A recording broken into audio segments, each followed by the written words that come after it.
In the years leading up to the Russian Revolution, the old empire that had once stretched from the Baltic to the Pacific was crumbling under the weight of war, famine, and political decay. By 1914, when the First World War erupted, the Russian Empire was still ruled by Tsar Nicholas II of the Romanov dynasty, a monarchy that had lasted more than 300 years. Yet beneath the grandeur of palaces in Petrograd and Moscow, discontent simmered. Russia was a vast, agrarian country, with more than 80% of its population made up of peasants who lived in poverty. Although serfdom had been abolished in 1861, the peasants were still tied to the land, and the promise of land reform remained unfulfilled. In the cities, workers toiled in rapidly expanding industries, often under harsh conditions, while political opposition movements, from liberals to socialists, were kept under tight repression by the Tsarist state and its secret police, the Okhrana. When war broke out in August 1914, Russia entered the conflict as part of the Triple Entente, alongside Britain and France. The empire mobilized one of the largest armies in Europe, but it was poorly trained, under-equipped, and plagued by shortages of rifles, artillery, boots, and even basic supplies. The initial enthusiasm quickly gave way to catastrophe. The Russian army suffered devastating defeats against Germany at the battles of Tannenberg and the Masurian Lakes in 1914, losing hundreds of thousands of men. As the war dragged on, the empire experienced mounting casualties. By 1917, an estimated 1.7 million Russian soldiers had been killed, with millions more wounded or taken prisoner.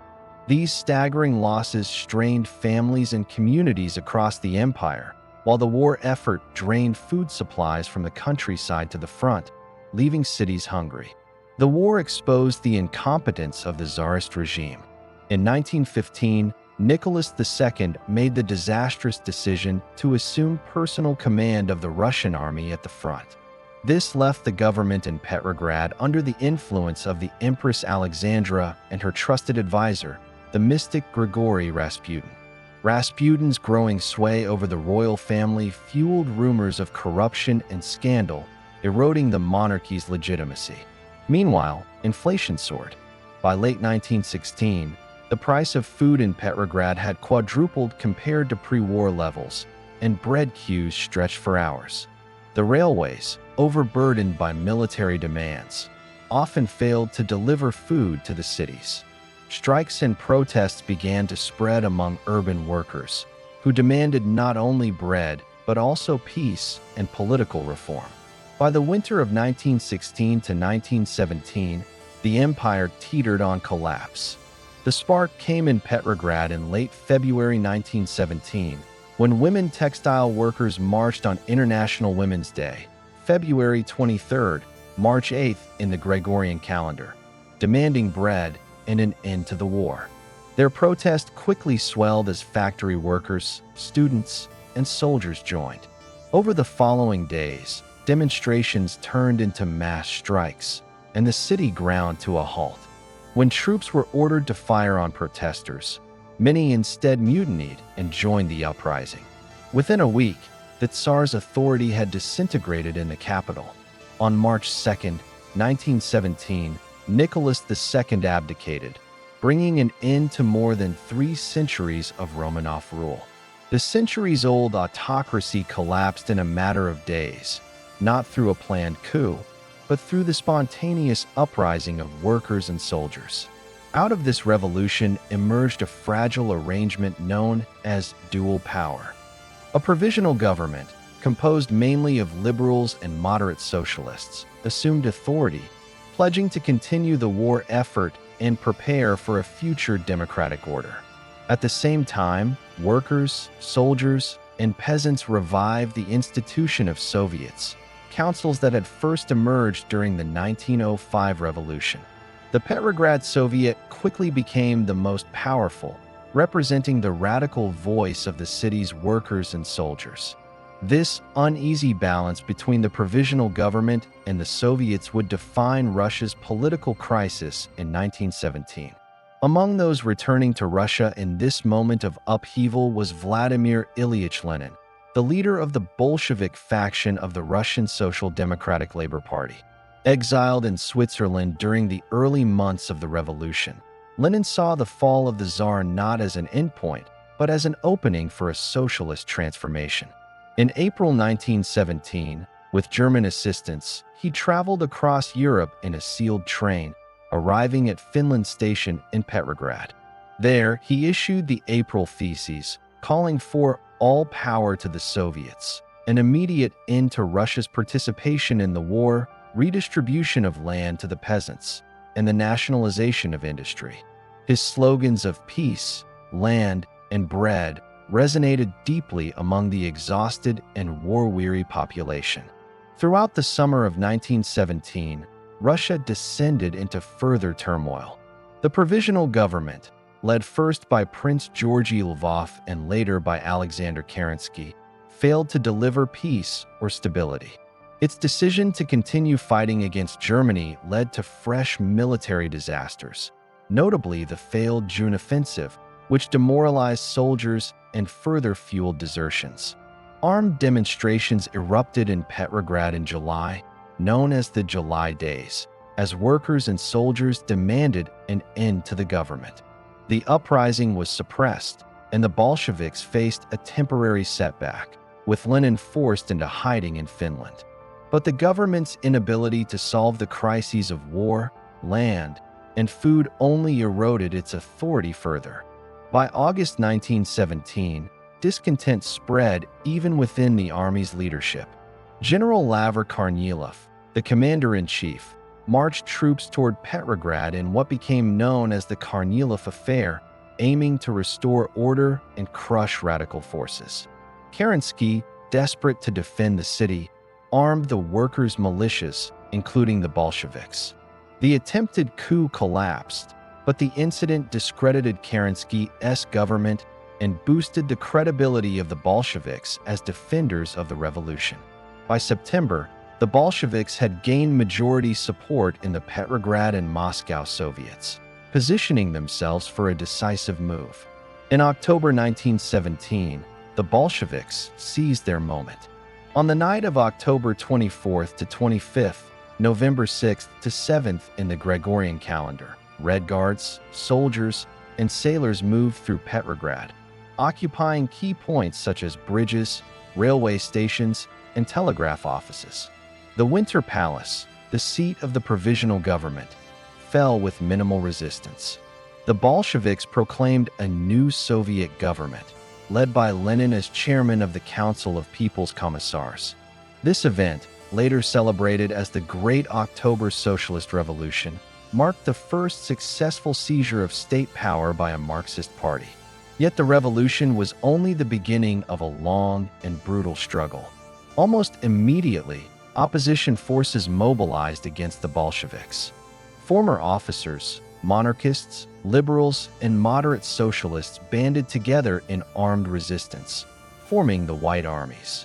Foreign powers, alarmed by the prospect of Bolshevism spreading beyond Russia's borders, prepared to intervene.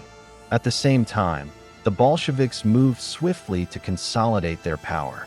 In December 1917, they established the Chayka, the All-Russian Extraordinary Commission for Combating Counter-Revolution and Sabotage, headed by Felix Dzerzhinsky. This secret police force launched the Red Terror, arresting, executing, or exiling those deemed enemies of the new order. Newspapers were shut down, opposition parties suppressed, and the Constituent Assembly, elected in January 1918, was dissolved after just one day when it failed to endorse Bolshevik rule. The collapse of the empire between 1914 and 1917 was thus not merely the fall of a dynasty, but the destruction of an entire system. The First World War had laid bare the empire's weaknesses, its inability to modernize its army, feed its people, and adapt politically. By seizing power, the Bolsheviks promised a new beginning, a government of workers and peasants that would build socialism. Yet the cost of their triumph would soon be measured in blood. As civil war engulfed the former empire and the world watched the experiment of Soviet power unfold. By the spring of 1917, Russia had entered a liminal space between monarchy and revolution, with Tsar Nicholas II gone, but no true consensus on who should rule in his place. The Provisional Government, born in March 1917 under the leadership of Prince Georgy Lvov and later Alexander Kerensky, promised liberty, equality, and a democratic order. Yet from the outset, it bore the seeds of its own destruction. It remained committed to the First World War, determined to honor Russia's obligations to its allies, even as soldiers deserted by the tens of thousands and workers clamored for peace. The Provisional Government also hesitated on the land question, reluctant to enact sweeping redistribution while the countryside was already erupting in spontaneous seizures by peasants. This vacuum of authority was quickly filled by the Soviets, workers' and soldiers' councils that had sprung up across the empire, most importantly the Petrograd Soviet. From March onward, Russia lived in a state of dual power, with one authority claiming legitimacy from the liberal revolution and the other claiming it from the masses. Into this unstable arena stepped Vladimir Lenin, who returned to Petrograd in April 1917, courtesy of German assistance. The Germans, calculating that Lenin's radicalism would destabilize their eastern enemy, sent him across Europe in a sealed train.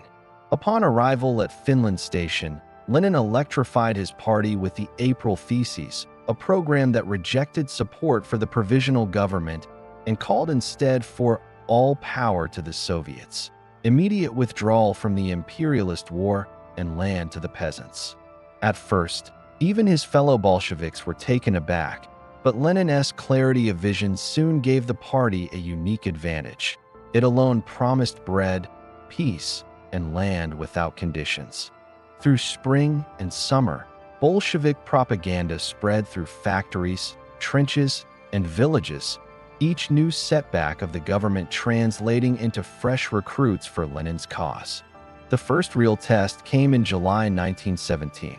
Demonstrations erupted in Petrograd, driven by soldiers and workers impatient with the government's dithering and emboldened by Bolshevik slogans. The July days seemed at first like a premature attempt at insurrection. Kerensky, who by then had become head of the government, crushed the unrest, arrested Bolshevik leaders, and forced Lenin into hiding in Finland. Bolshevik presses were raided, their leaders denounced as German agents. For a moment, it appeared that the revolution had burned itself out. Yet the suppression of July did not extinguish the underlying crisis. In fact, the credibility of the government eroded further as its failures became clearer. By late summer, General Lavr Kornilov, the commander-in-chief of the army, attempted a march on Petrograd in August 1917, seeking to restore discipline in the army and establish a military-backed order. The so-called Kornilov affair backfired spectacularly. Workers, soldiers, and railwaymen rallied to defend the capital, and the Bolsheviks, though still recovering from July, played a decisive role in organizing resistance. Kornilov's coup collapsed, and his reputation was ruined. Ironically, the Provisional Government, in fending off the general, had handed the Bolsheviks both legitimacy and arms. By September, the Bolsheviks had secured majority support in the Petrograd and Moscow Soviets, a political base that allowed Lenin to argue forcefully for insurrection. He pressed his hesitant comrades to act before the Constituent Assembly elections scheduled for November. Time, he insisted, was on the side of counter-revolution, not theirs. On the night of October 25th to 26th, 1917, November 7th to 8th by the Gregorian calendar, Bolshevik-led Red Guards, sailors, and soldiers seized key points in Petrograd: telegraph offices, bridges, and railway stations. The Winter Palace, seat of the Provisional Government, fell with surprisingly little resistance. The ministers were arrested, Kerensky fled. Power passed to the Bolshevik-dominated Second All-Russian Congress of Soviets, which declared the transfer of authority to Soviets across Russia. Decrees followed immediately. The decree on peace called for an armistice. The decree on land legitimized peasant seizures, and Lenin and Leon Trotsky announced a new workers' state. The October Revolution, though relatively bloodless in Petrograd, marked the beginning of a far more brutal struggle for control. The months that followed were chaotic. Russia, exhausted by war and revolution, now plunged into civil war. The Bolsheviks faced multiple enemies: monarchists, liberals, moderate socialists, foreign interventionists, and national separatists. Collectively, these forces came to be known as the Whites. The Bolsheviks, branding themselves as the Reds, fought under the banner of defending the revolution. Trotsky, appointed People's Commissar for War, reorganized the Red Army with ruthless discipline, introducing former Tsarist officers under close political supervision. In early 1918, Lenin signed the Treaty of Brest-Litovsk with Germany, conceding vast territories including Ukraine, the Baltic states, and parts of the Caucasus to extricate Russia from the war. The treaty was humiliating, stripping away nearly one-third of Russia's population and much of its industrial and agricultural base, but Lenin considered it essential for survival. "We must close our eyes and sing," he said, convinced the revolution could recover once peace was secured. The Civil War escalated from 1918 to 1921. Anti-Bolshevik forces launched offensives from the south under Anton Denikin, from Siberia under Admiral Alexander Kolchak, and from the northwest under Nikolai Yudenik. At the same time, foreign troops from Britain, France, Japan, and the United States landed in Murmansk, Arkhangelsk, and Vladivostok, aiming to reopen the Eastern Front and contain Bolshevism. Yet the Whites, plagued by disunity, corruption, and their association with the old order, failed to build a broad base of support. The Bolsheviks, though brutal, presented a clearer and more disciplined vision. They centralized control, requisitioned grain from the peasantry to feed the cities, and used the Chayka, the secret police founded in December 1917, to suppress dissent.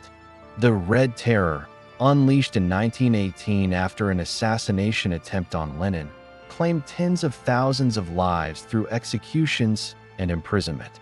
By 1920, the balance had shifted decisively. The Red Army, numbering over 3 million, drove back the Whites in successive campaigns. Kolchak was captured and executed in Irkutsk in early 1920. Denikin resigned and fled into exile. Yudenik's forces disintegrated near Petrograd. Foreign powers, disillusioned, withdrew their troops. Yet one final challenge emerged from the West: the newly independent Poland, seeking to expand its borders. In the Polish-Soviet War of 1919 to 1921, Red forces advanced toward Warsaw, aiming to spread revolution into Europe. Instead, they suffered a crushing defeat in August 1920, the miracle on the Vistula. The Treaty of Riga in March 1921 fixed the frontier, granting Poland large territories in Belarus and Ukraine. For the Bolsheviks, it was a sobering reminder of the limits of their revolution. Meanwhile, the Civil War at home left scars. The countryside was ravaged by requisitions, drought, and war, leading to the Great Famine of 1921 to 1922 that claimed millions of lives. Strikes and uprisings flared, most notably the Kronstadt Rebellion in March 1921, when sailors who had once been Bolshevik allies demanded Soviets without Bolsheviks. Trotsky ordered the rebellion crushed with overwhelming force, a turning point that demonstrated how far the revolution had diverged from its earlier slogans. In response to mounting unrest, Lenin introduced the new economic policy, NEP, in 1921, a strategic retreat from war communism. The NEP legalized small-scale private trade and farming, stabilizing the economy while keeping heavy industry, transport, and banking under state control. This compromise allowed the Bolshevik regime to survive but also planted debates about the ultimate direction of socialism in Russia. By 1922, the Bolsheviks had consolidated power. In December of that year, they formally created the Union of Soviet Socialist Republics, USSR, binding together Russia, Ukraine, Belarus, and the Transcaucasian Federation under a federal framework. The new state proclaimed itself the vanguard of world socialism, though in reality it was still recovering from the devastation of civil war. Lenin, increasingly ill after a series of strokes beginning in 1922, watched as his comrades positioned themselves for succession. The revolution had survived its most perilous years, but the seeds of future struggles lay embedded within its victory. The Soviet Union emerged not as a peaceful workers' utopia, but as a hardened state, forged in war, terror, and compromise. It had endured foreign invasion, civil war, and famine, and it stood poised to enter the next phase of its turbulent existence. In January 1924, Vladimir Lenin, the architect of Bolshevik victory and the fragile new economic policy, died after years of failing health brought on by strokes that began in 1922. His death left the young Soviet Union leaderless in vision and vulnerable in direction. His last writings, sometimes called the Testament, warned against the rise of Joseph Stalin, then General Secretary of the Communist Party, describing him as too coarse and suggesting he be removed. Yet Lenin's cautionary words were suppressed by Stalin's allies, and the testament was never made public at the crucial moment. The man whom Lenin feared most would soon dominate the party, state, and society with a ferocity that would reshape the Soviet Union into a totalitarian empire. In the years immediately following Lenin's death, the succession struggle unfolded as a contest between three central figures: Stalin, Leon Trotsky, and Grigory Zinoviev, with Lev Kamenev, Nikolai Bukharin, and others playing pivotal supporting roles. Trotsky, brilliant and charismatic, had led the Red Army to victory in the Civil War and was widely recognized abroad as Lenin's closest intellectual heir. Yet his arrogance and his relative isolation within the party apparatus weakened his base. Stalin, by contrast, was unassuming, cautious in speech, and skilled at bureaucratic maneuvering. As General Secretary, a post he had assumed in 1922, he quietly built a network of loyal functionaries by controlling appointments and promotions, embedding his influence across the party structure. Zinoviev and Kamenev, initially aligned with Stalin, opposed Trotsky together, exploiting his hesitation and his advocacy for permanent revolution, which they contrasted with Stalin's doctrine of socialism in one country. This ideological division proved decisive. Trotsky envisioned the Soviet Union as a catalyst for worldwide revolution, believing socialism could not survive in one backward country. Stalin, more pragmatic or opportunistic, argued that the USSR could consolidate socialism within its borders before expanding outward. The notion of socialism in one country, first articulated by Stalin in late 1924, resonated with a war-weary population that longed for stability after years of upheaval. By 1925, Stalin had marginalized Trotsky, stripping him of his military command. By 1927, Trotsky was expelled from the Communist Party altogether, and in 1929, he was forced into exile, moving through Turkey, France, and finally Mexico, where he would remain until his assassination in 1940 by a Stalinist agent. While eliminating Trotsky, Stalin also outmaneuvered his former allies Zinoviev and Kamenev. By allying temporarily with Nikolai Bukharin, he isolated the so-called left opposition. Then, turning against Bukharin and the right opposition, Stalin crushed resistance to his radical economic turn. By 1929, Stalin stood unchallenged, the sole arbiter of policy, having transformed himself from a gray bureaucrat into the supreme ruler of the Soviet state. The defining feature of Stalin's rise was his launch of the first five-year plan in 1928. The plan aimed to transform the Soviet Union from a peasant economy into an industrial powerhouse. Heavy industry, steel, coal, and machinery were prioritized over consumer goods, with staggering targets set for production. Gigantic projects like the Magnitogorsk steel plant, the Dnieper hydroelectric station, and new industrial cities in the Urals symbolized this transformation. Propaganda glorified shock workers, the Stakhanovites, who exceeded quotas, while posters declared that life has become better, life has become merrier, even as shortages and hardship defined daily existence. By the mid-1930s, Soviet industrial output had indeed expanded dramatically, positioning the USSR as a rival to Western powers. Yet the human cost was immense. Workers endured grueling hours, poor housing, and inadequate food, while dissent was silenced under the watchful eye of the secret police. Parallel to industrialization came the brutal drive for collectivization. Stalin saw the peasantry not only as the economic backbone of the country, but also as a potential political threat.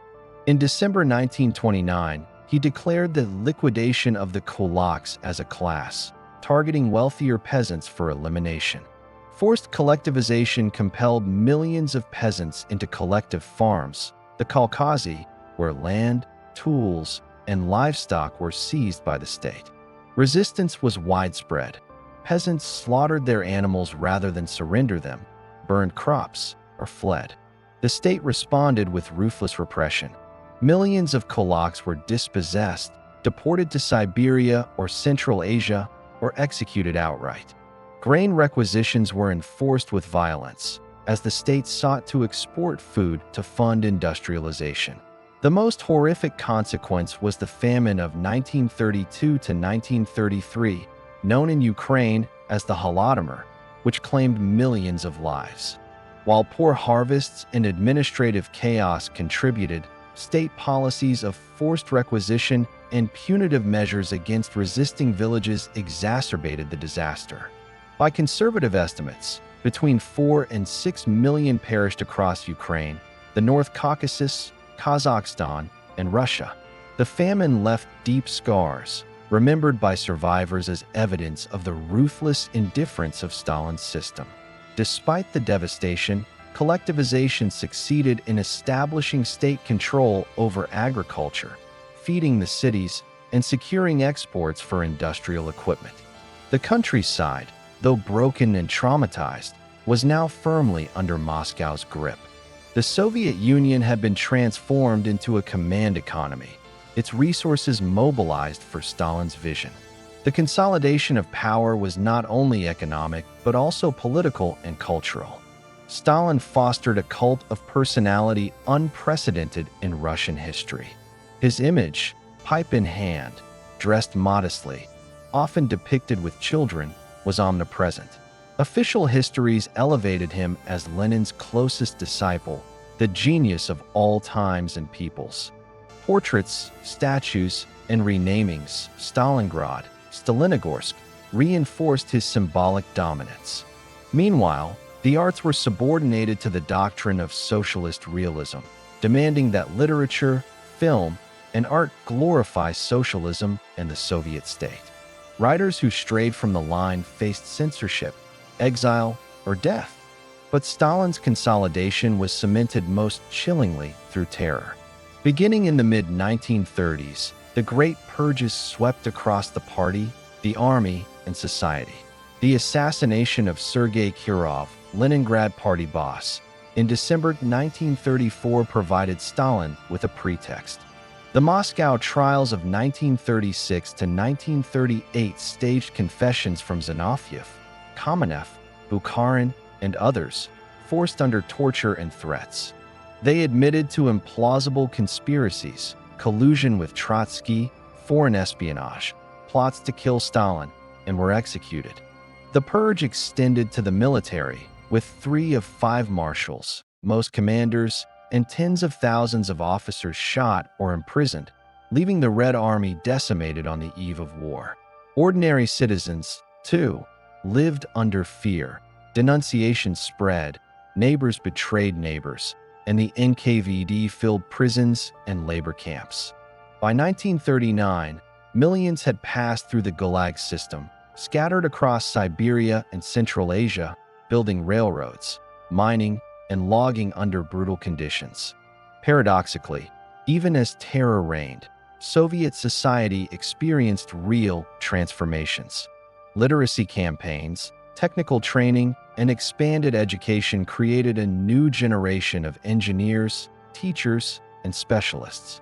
Women were mobilized into the workforce and politics more than in any other contemporary society.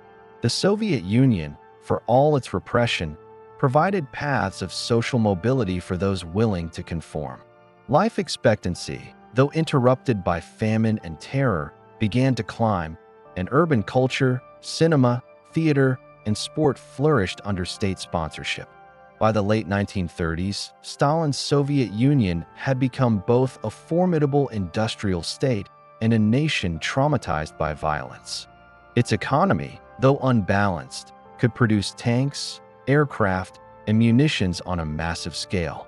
Its population, though fearful, had been reshaped by collectivization, urbanization, and ideological indoctrination. Diplomatically, the USSR had emerged from isolation, joining the League of Nations in 1934 and seeking collective security against the rising threat of Nazi Germany. Yet mutual suspicion ran deep between Moscow and the Western democracies, as did Stalin's fear of encirclement. On the eve of the Second World War, the Soviet Union stood as a paradox, a modern industrial power forged through backwardness, a state of revolutionary rhetoric maintained by coercion, a society where millions suffered, yet millions also saw tangible progress. Stalin had risen from obscurity to unparalleled dominance, reshaping Lenin's fragile experiment into a centralized superpower. But the purges had gutted the army and the political elite, leaving the Soviet Union both strengthened and vulnerable as Europe descended toward catastrophe. In the final days of August 1939, as Europe braced itself for war, Joseph Stalin stunned the world. The Soviet Union, the self-proclaimed fortress of socialism, signed the Molotov-Ribbentrop Pact with Nazi Germany, its ideological enemy. On August 23rd, Soviet Foreign Minister Vyacheslav Molotov and his German counterpart Joachim von Ribbentrop concluded the agreement in Moscow under the watchful gaze of Stalin himself. The treaty was a non-aggression pact, but its secret protocols carved Eastern Europe into spheres of influence. Poland was to be partitioned. The Baltic states, Estonia, Latvia, and Lithuania were allocated to Soviet control. Finland was marked for Soviet interest. For Hitler, the pact guaranteed security on his eastern flank as he prepared to invade Poland. For Stalin, it bought time to rebuild a Red Army crippled by purges and to regain territories lost in Russia's imperial collapse after 1917. On September 1, 1939, Germany invaded Poland, igniting the Second World War. 17 days later, on September 17th, Soviet forces entered from the east, justifying their move as a mission to protect Ukrainian and Belarusian minorities. Poland was crushed in weeks, its territory divided between Berlin and Moscow.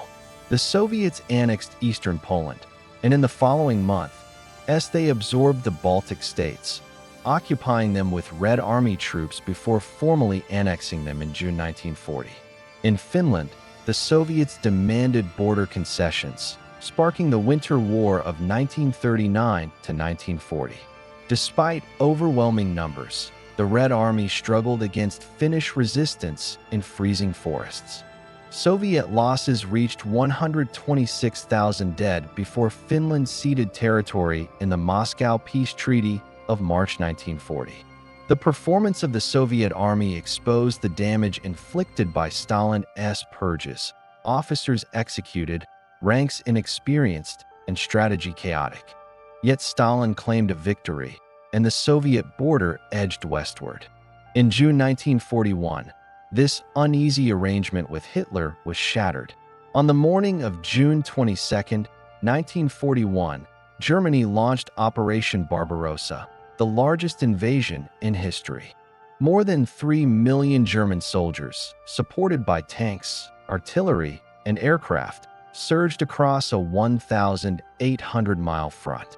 Hitler framed the invasion as a crusade against Judeo-Bolshevism, intending to annihilate the Soviet state and enslave or exterminate its people. Stalin, despite multiple intelligence warnings, refused to believe Hitler would strike before Britain was defeated. When the invasion came, the Red Army was unprepared. Entire armies were encircled and captured in vast pockets at Minsk, Smolensk, and Kiev. By the end of 1941, more than 3 million Soviet soldiers were prisoners of war, many destined to die in German camps. Yet even as the Wehrmacht advanced with terrifying speed, Soviet resistance stiffened. Stalin, briefly paralyzed by shock, recovered and addressed the nation on July 3, 1941, calling the war a Great Patriotic War and invoking not Marx but Russian history, Alexander Nevsky, Dmitry Donskoy, and the spirit of national survival. The Soviet state mobilized on a scale unprecedented in history. Entire industries were dismantled and transported eastward, beyond the Urals, to rebuild in Sverdlovsk, Novosibirsk, and Magnitogorsk. Workers, many of them women and teenagers, labored day and night to produce tanks, aircraft, and rifles. The population endured starvation, bombardment, and repression, yet continued the struggle. The autumn of 1941 brought Germany to the gates of Moscow. Operation Typhoon, the drive on the Soviet capital, seemed unstoppable. German troops reached the outskirts of the city, within sight of the Kremlin's spires. Panic gripped Moscow, government offices evacuated, and foreign embassies prepared to flee. But Stalin chose to remain, even staging a Red Square parade on November 7, 1941, where troops marched directly to the front. The onset of winter, the resilience of Soviet defenders, and reinforcements from Siberia, transferred after Japan was assured not to attack the USSR, halted the German advance. In December 1941, the Red Army launched a counteroffensive, pushing the Wehrmacht back from Moscow. The myth of German invincibility was broken. As the war dragged on, the struggle became one of attrition. In the north, the city of Leningrad endured a siege lasting 872 days from September 1941 to January 1944. Starvation killed more than 1 million civilians. People boiled wallpaper paste for food, ate cats, dogs, and even resorted to cannibalism. Yet the city never surrendered. In the south, the German advance aimed at the oil fields of the Caucasus and the city on the Volga that bore Stalin's name, Stalingrad. Beginning in the summer of 1942, the battle raged through the ruins of the city, fought building by building, street by street. Soviet forces, commanded by General Zhukov, encircled the German Sixth Army in November 1942 with Operation Uranus. On February 2, 1943, after months of freezing hunger and desperate fighting, Field Marshal Friedrich Paulus surrendered. Nearly 300,000 German soldiers were killed, wounded, or captured. Stalingrad was a turning point, shattering the myth of Nazi supremacy and galvanizing Soviet morale. The summer of 1943 brought another decisive clash, the Battle of Kursk, the largest tank battle in history. More than 6,000 tanks clashed in rolling fields, while the Luftwaffe and Soviet Air Force dueled overhead. By July, the Soviet victory ended Hitler's last major offensive in the east. From then onward, the Red Army pushed relentlessly westward. Soviet offensives liberated Kiev in November 1943, advanced through Belarus in Operation Bagration in June 1944, destroying Germany's Army Group Center, and rolled into Poland by summer's end. By early 1945, the Red Army stood on the Oder River, less than 70 kilometers from Berlin. The final offensive began in April. Soviet artillery bombarded the German capital with over 1 million shells, while troops advanced street by street. On April 30th, 1945, Hitler committed suicide in his bunker. On May 2nd, Berlin surrendered. Germany signed unconditional surrender on May 8th, 1945 in the West, and on May 9th in Moscow, celebrated as Victory Day. The human cost was staggering. The Soviet Union suffered at least 27 million dead, including soldiers and civilians, a scale of loss unmatched by any other combatant. Entire cities lay in ruins, farms were destroyed, and infrastructure was shattered. Yet the victory brought immense prestige. The Soviet Union had borne the brunt of defeating Nazi Germany, its armies advancing into the heart of Europe. But victory also transformed geopolitics. Soviet troops occupied Eastern Europe, from the Baltic to Poland, Hungary, Romania, Bulgaria, and Eastern Germany. In agreements with the Allies at Yalta, February 1945, and Potsdam, July 1945, Stalin secured recognition of a Soviet sphere of influence. The liberation of Eastern Europe became an occupation, laying the foundations of the Cold War. The war also reshaped Soviet society. Patriotism, not Marxism alone, had mobilized the people. Women, who had served as snipers, pilots, and partisans, gained new roles in post-war society. Soldiers returned as heroes, though millions were scarred, wounded, or traumatized. Yet, even amid celebration, fear persisted. Stalin suspected repatriated prisoners of war of disloyalty, sending many to the Gulag. By 1945, the Soviet Union stood as both victor and victim, destroyed in parts, triumphant in others. It emerged not only as a European power, but as one of the world's two superpowers, rivaled only by the United States. The Great Patriotic War had saved the Soviet Union from destruction, but at a price so immense that its memory would define generations. The Red Army had planted the Soviet flag over the Reichstag, but in doing so had also planted the seeds of a divided Europe. By 1928, Joseph Stalin stood as the unchallenged leader of the Soviet Union, his rivals either exiled, silenced, or executed. The internal battles of the 1920s had ended with Leon Trotsky's expulsion from the Communist Party in 1927 and eventual exile from the Soviet Union in 1929, and with Nikolai Bukharin's defeat over economic policy. Stalin, now General Secretary of the Communist Party, embarked on a transformation of Soviet society more sweeping than any of his predecessors had attempted, fusing ideological rigor with an unyielding personal dictatorship. This transformation unfolded across two axes: forced modernization through the first five-year plan and a tightening grip on political and social life that culminated in the Great Terror. Yet it was the Second World War, known in Russia as the Great Patriotic War, that would most fully define Stalin's rule and the Soviet Union's place in global history. The first five-year plan, launched in 1928, marked the beginning of forced industrialization. Stalin declared that the Soviet Union was 50 to 100 years behind the advanced capitalist nations and must catch up within a decade or be crushed. Heavy industry, steel, coal, iron, machine tools, tractors, and later tanks and aircraft took priority over consumer goods, often at the expense of living standards. Gigantic projects such as the construction of Magnitogorsk, a new steel city in the Urals, began in 1929, symbolizing the regime's ambition.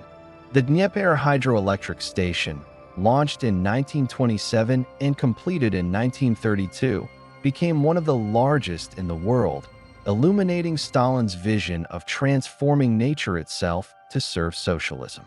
Industrial output surged, but at immense human cost. Targets were often unrealistically high, leading managers to falsify statistics. Workers endured harsh conditions, shortages of food and housing, and draconian labor discipline. Yet by the mid-1930s, the Soviet Union had emerged as a leading industrial power, producing steel and coal on levels approaching those of Germany and Britain. If the industry defined one pillar of Stalin's revolution, collectivization of agriculture defined the other. Announced in late 1929, collectivization aimed to consolidate millions of individual peasant farms into collective farms, kolkhozy, and state farms, sovkhozy. Stalin presented it as a socialist solution to the agrarian question, but in practice, it was a campaign of coercion and violence. The peasantry resisted, slaughtering livestock rather than surrendering them. Between 1929 and 1933, the number of horses fell from 34 million to 16 million, and cattle from 70 million to 38 million. The fiercest struggle came against the so-called kulaks, wealthier peasants whom the regime labeled class enemies. Stalin declared their liquidation as a class. Hundreds of thousands were deported to Siberia or the Arctic, often in appalling conditions. The collectivization drive, combined with poor harvests and state requisitioning of grain, triggered a catastrophic famine. The famine of 1932 to 1933 ravaged Ukraine, Kazakhstan, and parts of southern Russia. In Ukraine, where resistance to collectivization was strong, the famine, known as the Holodomor, killed an estimated 3 to 4 million people. Kazakhstan lost over 1 million, nearly a third of its population, as nomadic herders were forced to settle and their herds perished. The Soviet state denied the existence of famine, even as millions starved. Despite the devastation, collectivization succeeded in extending state control over the countryside. By 1937, over 90% of peasant households were collectivized, securing grain for the cities and for export to finance industrialization. Stalin had achieved his goal of breaking the independence of the peasantry, but at a staggering human cost. Parallel to these economic transformations, Stalin consolidated political power through purges and terror. The assassination of Sergei Kirov, a popular party leader in Leningrad, on December 1, 1934, became the pretext for a wave of repression. The so-called Great Terror, peaking between 1936 and 1938, saw the arrest of hundreds of thousands and the execution of perhaps 700,000 people. The Moscow trials of 1936 to 1938 staged confessions by old Bolsheviks such as Zinoviev, Kamenev, Bukharin, and Rykov, accused of treason, espionage, and plots with foreign powers. The Red Army was decimated. In 1937 to 1938, 3 of 5 marshals, 13 of 15 army commanders, and around 35,000 officers were purged.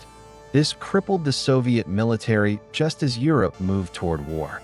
The NKVD, under Nikolai Yezhov and later Lavreny Beria, ran an apparatus of surveillance, torture, and execution. Entire nationalities were targeted. In 1937 to 1938, Poles, Germans, Finns, and Koreans in border regions were accused of espionage and deported or executed. Fear permeated Soviet society, where denunciations became routine and loyalty offered no protection. Internationally, the Soviet Union navigated a precarious position. The rise of Adolf Hitler in Germany from 1933 reshaped Europe's balance. Initially, Stalin sought collective security against fascism, joining the League of Nations in 1934 and signing pacts with France and Czechoslovakia in 1935. Yet Western appeasement at Munich in 1938, which allowed Hitler to dismember Czechoslovakia without Soviet input, convinced Stalin that the West could not be trusted.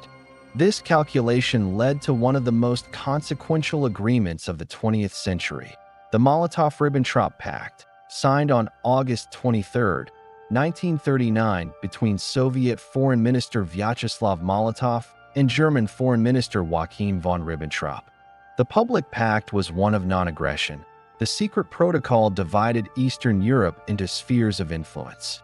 On September 1, 1939, Germany invaded Poland from the west, and on September 17th the Red Army invaded from the east, partitioning the country.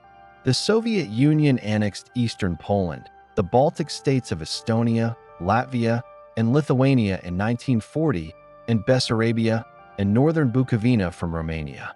The Soviet Union also clashed with Finland in the Winter War of 1939 to 1940, after demanding border adjustments and military bases. Despite overwhelming strength, the Red Army performed poorly against determined Finnish resistance. Though Finland ceded territory in the March 1940 peace treaty, Soviet losses were heavy, exposing weaknesses caused by the purges. On June 22, 1941, Germany launched Operation Barbarossa, the largest invasion in history. Hitler's forces, comprising over 3 million soldiers, crossed into Soviet territory along a 2,900-kilometer front. Stalin, despite intelligence warnings, was caught off guard. In the first weeks, entire Soviet armies were encircled. By December 1941, German forces were at the gates of Moscow. The Soviet Union's survival hinged on massive mobilization. Factories were dismantled and relocated east of the Urals. By late 1941, more than 1,500 enterprises had been moved. The Soviet state declared a Great Patriotic War, mobilizing millions. Harsh discipline returned. Order number 227 of July 1942 forbade retreat. Not one step back. The defense of Moscow in December 1941, aided by Siberian divisions, marked the first major German defeat. The war's turning points came at Stalingrad and Kursk. The Battle of Stalingrad, from August 1942 to February 1943, epitomized brutal urban warfare. Soviet losses were enormous, over 1 million casualties, but the encirclement and surrender of the German Sixth Army in February 1943 shattered the myth of Nazi invincibility. In July 1943, the Battle of Kursk became the largest tank battle in history. The Soviet victory pushed German forces onto the defensive permanently. The Red Army advanced westward, liberating Ukraine by late 1943, Belarus in Operation Bagration in the summer of 1944, and entering Poland by early 1945. On April 16, 1945, Soviet forces launched the final assault on Berlin. By May 2nd, the city had fallen, and on May 9, 1945, Victory Day in the Soviet Union, Germany capitulated. The Soviet Union had borne the brunt of the war. 27 million dead, cities destroyed, countryside ravaged. Yet it emerged as one of the two global superpowers, its armies occupying much of Eastern Europe. Stalin's leadership in war cemented his stature, even as his earlier policies had left the Soviet Union vulnerable. The industrial base built in the 1930s enabled the production of tanks such as the T-34 and aircraft like the Yak fighters, which proved decisive. The Red Army's resilience, combined with the sheer size and resources of the Soviet Union, turned the tide against Hitler. By 1945, Stalin stood as a victorious war leader, but the Soviet Union was exhausted. Its people had endured collectivization, terror, famine, and war, and yet the state had survived and expanded its influence.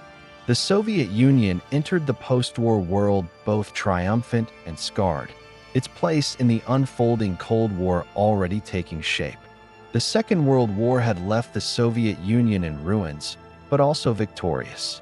In May 1945, the Red Army occupied Berlin and vast swaths of Eastern Europe.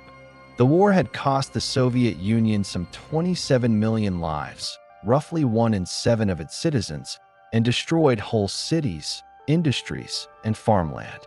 Yet through this devastation emerged a nation transformed into a superpower, rival to the United States. The legacy of victory legitimized Joseph Stalin's dictatorship at home and provided the ideological foundation for Soviet dominance abroad. The Soviet Union entered the Cold War not as a shattered state, but as one of the two global poles of power, shaping the world's order for nearly half a century. At the Yalta Conference in February 1945 and the Potsdam Conference in August 1945, Stalin negotiated with Winston Churchill, Franklin D. Roosevelt, and later Harry Truman over the post-war settlement. The Red Army's occupation of Eastern Europe gave Stalin leverage. By 1947, communist regimes aligned with Moscow were established in Poland, Hungary, Romania, Bulgaria, and East Germany, while Czechoslovakia followed after a communist coup in February 1948. Though Western leaders had initially hoped for pluralistic governments, Stalin insisted on friendly regimes that would secure Soviet borders and extend socialist ideology. This consolidation marked the beginning of the Cold War. In March 1946, Churchill declared in Fulton, Missouri, that an Iron Curtain had descended across Europe, dividing East and West. The Truman Doctrine of March 1947 committed the United States to containing communism globally, while the Marshall Plan, launched in June 1947, poured economic aid into Western Europe. Stalin rejected Marshall aid and imposed the Soviet-backed Council for Mutual Economic Assistance, Comecon, in 1949 to integrate the Eastern Bloc economies. In 1948 to 1949, tensions crystallized in the Berlin blockade. The Soviet Union cut off road, rail, and canal access to West Berlin in June 1948, seeking to force the Allies out. In response, the United States and Britain organized the Berlin Airlift, supplying the city by air for almost a year. By May 1949, Stalin lifted the blockade, but the crisis hardened divisions. That same year, the North Atlantic Treaty Organization, NATO, was formed, formalizing a Western military alliance. The Soviet Union responded in 1955 with the Warsaw Pact, binding Eastern Bloc states into its own military structure. Meanwhile, the Soviet Union's global standing grew with nuclear weapons. On August 29, 1949, the Soviets successfully tested their first atomic bomb at Semipalatinsk in Kazakhstan, years earlier than Western intelligence had expected. This shattered the American monopoly on nuclear power and initiated an arms race. By 1953, the Soviet Union detonated a hydrogen bomb, achieving thermonuclear capability. Scientists such as Andrei Sakharov, working under the watch of Lavrentiy Beria, propelled the USSR into nuclear parity. Domestically, Stalin's post-war rule was marked by continued repression. Though the war had generated hopes of liberalization, Stalin reasserted absolute control. Wartime generals like Georgy Zhukov were demoted. Political prisoners filled the Gulag camps again. The Leningrad Affair of 1949 purged officials accused of fostering independent power bases.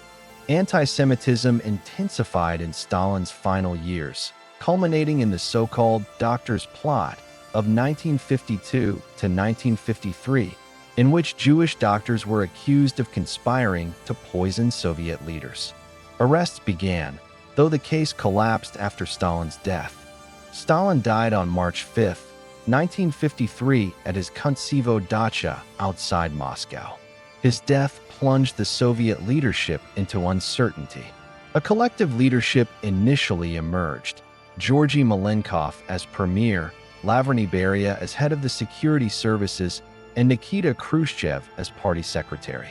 Within months, however, Beria was arrested and executed in December 1953, accused of treason and excesses in the security services. This power struggle cleared the path for Khrushchev, who by 1955 had become the dominant figure as first secretary of the Communist Party.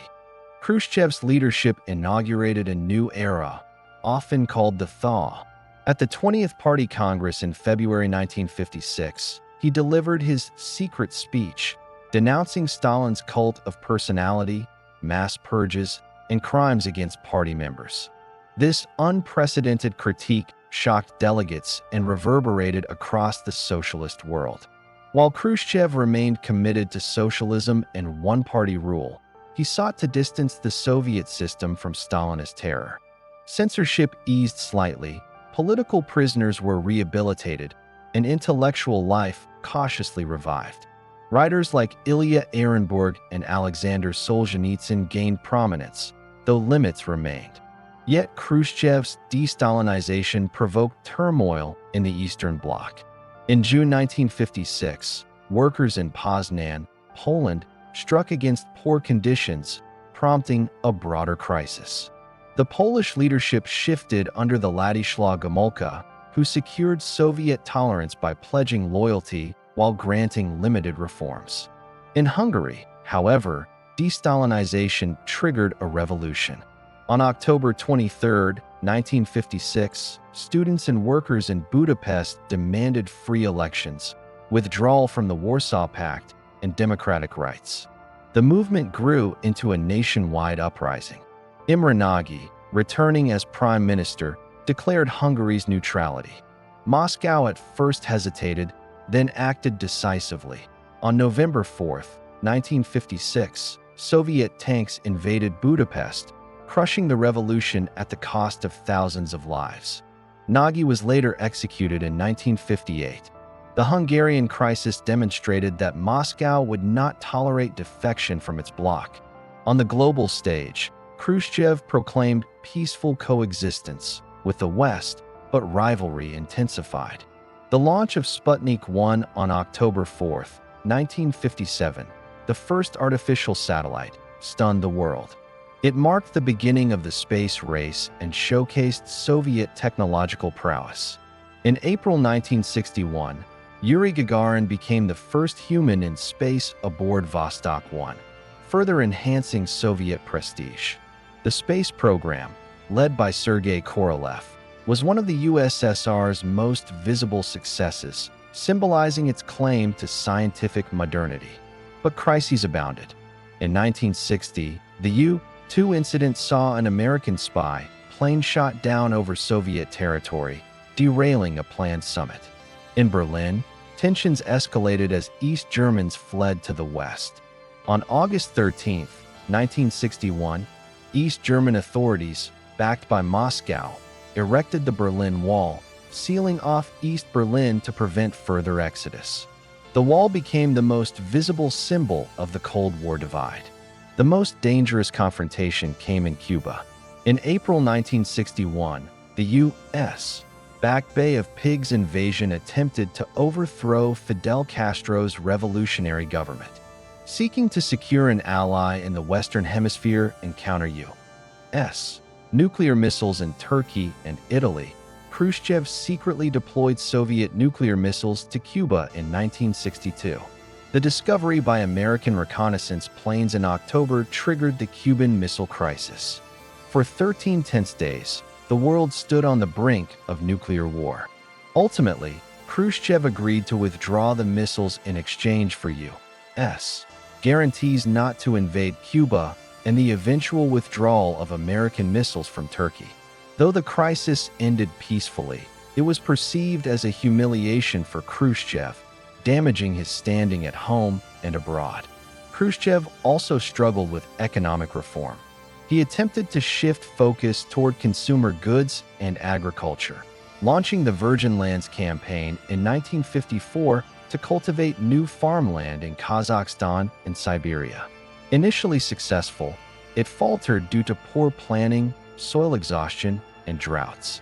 The 7-year plan, 1959 to 1965, promised higher living standards, but inefficiencies and shortages persisted. The Soviet economy grew but lagged behind the United States, exposing structural weaknesses. By the early 1960s, Khrushchev's erratic style alienated colleagues. His abrupt decisions, such as reorganizing party structures and perceived failures in agriculture and foreign policy, eroded support. In October 1964, while on vacation in Crimea, Khrushchev was summoned to Moscow and forced to resign. The official reason cited was his advanced age and health, but in reality, it was a party coup. He was replaced by Leonid Brezhnev as first secretary and Alexei Kosygin as premier. By 1964, the Soviet Union had traveled from the devastation of 1945 to the heights of nuclear parity and space achievements. Stalin's post-war dictatorship had given way to Khrushchev's Thaw and its contradictions. The USSR had extended its influence across Eastern Europe, confronted the United States in crises from Berlin to Cuba, and demonstrated technological brilliance in space. Yet internal challenges, economic shortcomings, and political instability revealed cracks in the system. The Soviet Union stood at the pinnacle of its superpower status, but the struggle to sustain it in the decades ahead was only beginning. In October 1964, the long and turbulent rule of Nikita Khrushchev came to a sudden end. He was removed in a carefully staged coup by his own colleagues, who had grown weary of his erratic leadership, policy zigzags, and frequent humiliations on the international stage. In his place, the Soviet Union installed Leonid Brezhnev as first secretary of the Communist Party, with Alexei Kosygin as premier. What followed would be remembered as one of the longest and most stable periods in Soviet history, but also as an age that bred stagnation, inefficiency, and slow decline beneath the facade of stability. Brezhnev presented himself as a man of steadiness after Khrushchev's unpredictable rule. Born in 1906 in Ukraine, Brezhnev had risen through the party ranks as a loyal functionary. By the mid-1960s, he was seen as a consensus candidate who could restore unity. For a time, power was shared in a collective leadership with Brezhnev, Kosygin, and Nikolai Podgorny.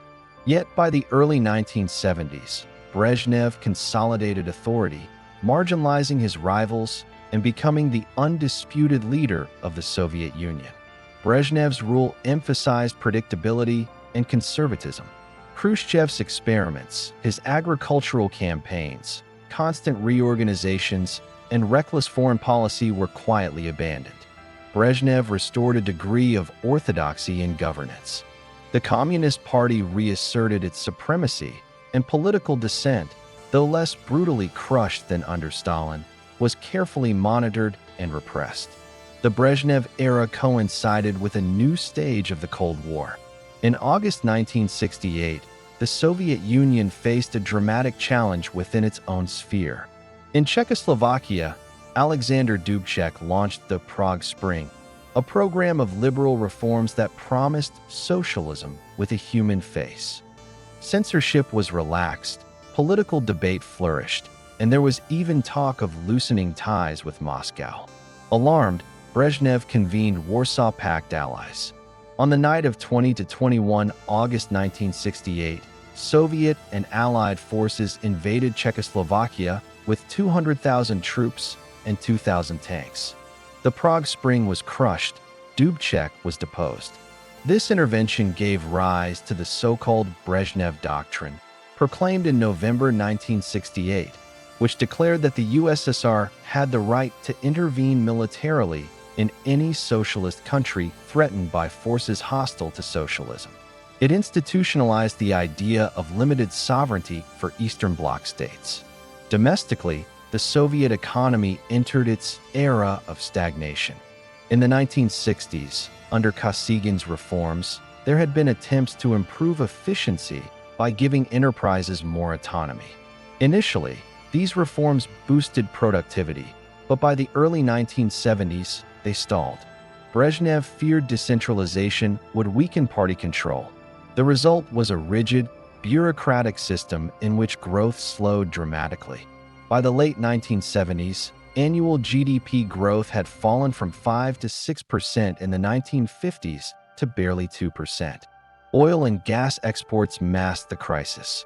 In the 1970s, rising global oil prices, especially after the 1973 OPEC embargo, provided the USSR with hard currency.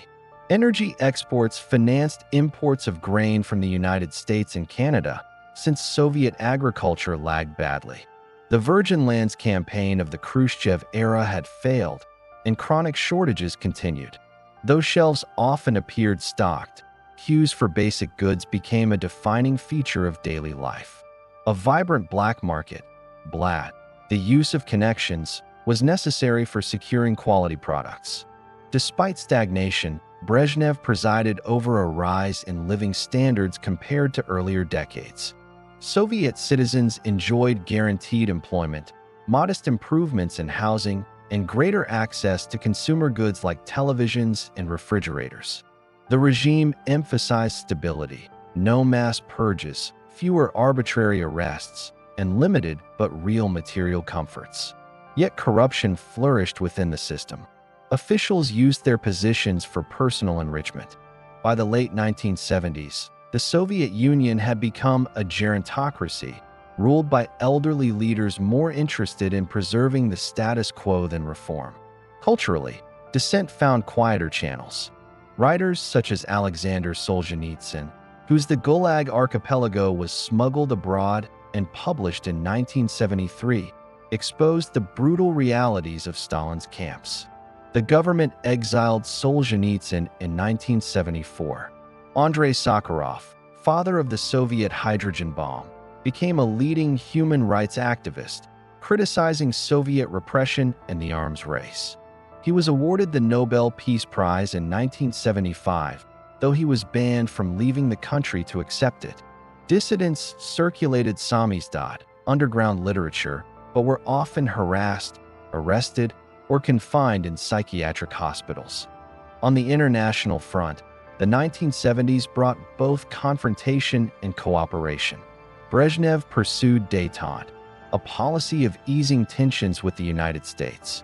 The Strategic Arms Limitation Treaty, SALT-I, was signed in May 1972 by Brezhnev and U.S.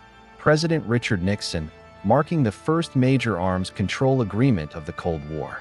The Helsinki Accords of 1975, signed by 35 nations, including the Soviet Union, recognized European borders and pledged respect for human rights.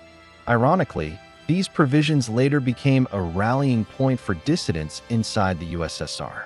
Yet détente coexisted with rivalry. The Soviet Union continued to expand its influence in the Third World.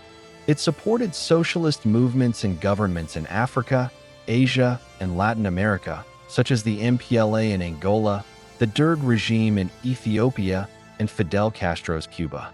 Soviet advisors and weapons flowed abroad, demonstrating Moscow's global reach. In the Middle East, the USSR armed Arab states during conflicts with Israel, though relations cooled after Egypt under Anwar Sadat pivoted toward the U.S. in the 1970s. The climax of Brezhnev's foreign policy came with the Soviet invasion of Afghanistan. In December 1979, after years of instability in the country, the Soviet Union intervened to support the faltering communist government of the People's Democratic Party of Afghanistan.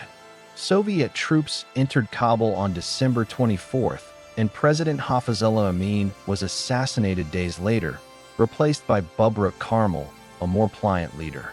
What was intended as a short intervention turned into a grinding war. Afghan Mujahideen, backed by the United States, Pakistan, China, and Saudi Arabia, mounted fierce resistance. The war drained Soviet resources, cost tens of thousands of Soviet lives, and demoralized the army. It also shattered détente. U.S. President Jimmy Carter condemned the invasion, boycotted the 1980 Moscow Olympics, and escalated the arms race. By the early 1980s, the contradictions of the Brezhnev era were evident. The USSR remained a military superpower, with nuclear parity with the United States and a vast arsenal of conventional forces. Its space program continued to impress, with the launch of space stations like Salyut and Mir. But its economy was faltering, innovation was stifled, and society was weary of shortages and repression. Alcoholism became a national epidemic, symbolizing despair. Brezhnev himself became increasingly incapacitated. He suffered strokes and heart problems, but clung to power. By the time he appeared at parades in the late 1970s, he often slurred his speeches and could barely walk without assistance. Yet the party leadership, dominated by his loyal allies, kept him in office. On November 10, 1982, Leonid Brezhnev died at the age of 75. He was buried with state honors in Red Square beside Lenin and Stalin after 18 years in power. Brezhnev's death marked the end of an era. His rule had brought the Soviet Union stability, nuclear might, and global influence, but also entrenched stagnation, corruption, and a system incapable of renewal. The leaders who followed, Yuri Andropov and Konstantin Chernenko, were elderly men who continued the drift. Only with Mikhail Gorbachev in 1985 would the Soviet Union attempt real reform, too late to halt its decline. The Brezhnev era, thus, stands as a paradox. It was remembered by many Soviet citizens as a time of peace and relative prosperity, especially compared to the chaos of Stalin or Khrushchev.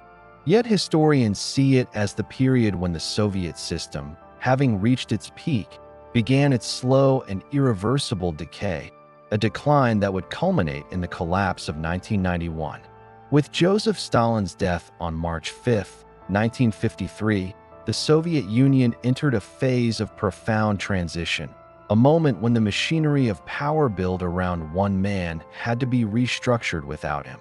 For decades, Stalin had stood at the very center of the state, and his sudden absence created a vacuum that few institutions were prepared to fill. His passing at Kuntsevo Dacha outside Moscow marked not only the end of a dictatorship, but the beginning of a turbulent search for a new identity, one that would define the USSR for the next 2 decades. The leadership now had to balance continuity with reform, discipline with innovation, and ideology with survival in a world increasingly divided between 2 rival systems. Almost immediately, a struggle emerged among the men who had survived Stalin's purges and grown accustomed to his shadow. At first, Lavrentiy Beria, head of the security services, appeared to hold the upper hand. He moved quickly to present himself as a reformer, promising liberalization and releasing thousands of prisoners from the Gulag. Yet his reputation as the architect of mass terror and secret police brutality made him unacceptable to his colleagues. Within months, Nikita Khrushchev, a wily and populist party secretary, and Georgy Malenkov, Stalin's nominal successor as premier, conspired to eliminate Beria. On June 26, 1953, Beria was arrested during a presidium meeting and executed later that year. His downfall revealed that while the Soviet system remained authoritarian, collective leadership was now necessary. No single figure could yet claim the mantle of Stalin. Nikita Khrushchev gradually outmaneuvered his rivals. By September 1953, he became first secretary of the Communist Party. And over the following years, he consolidated authority through a combination of populist rhetoric, bold initiatives, and ruthless political maneuvering. His most decisive moment came in February 1956 at the 20th Party Congress. In a secret session delivered to stunned delegates, Khrushchev denounced Stalin's cult of personality, exposing the crimes of forced labor camps, purges, and mass executions. The secret speech shattered the myth of Stalin's infallibility and initiated what came to be known as de-Stalinization. The effects rippled across the Soviet Union and the Eastern Bloc. Monuments to Stalin were quietly dismantled, censorship slightly eased, and a cautious cultural thaw began. Writers such as Alexander Solzhenitsyn and Yevgeny Yevtushenko found limited space to critique aspects of Soviet life. Yet the process was unstable and uneven, often provoking crises abroad. In Hungary, reformist leader Imre Nagy attempted to withdraw from the Warsaw Pact in October 1956, sparking a nationwide uprising. Soviet tanks rolled into Budapest in November, crushing the rebellion and killing thousands. This revealed the contradictions of Khrushchev's policy. While denouncing tyranny at home, Moscow would not tolerate deviation within its empire. Khrushchev's foreign policy mixed audacity with improvisation. He sought peaceful coexistence with the West, but also pushed for Soviet supremacy in the global Cold War struggle. In October 1957, the USSR launched Sputnik, the first artificial satellite, stunning the world and proving its technological capabilities. The triumph triggered the space race, culminating in April 1961 when Yuri Gagarin became the first human to orbit Earth. These achievements bolstered Soviet prestige, but they masked serious economic weaknesses.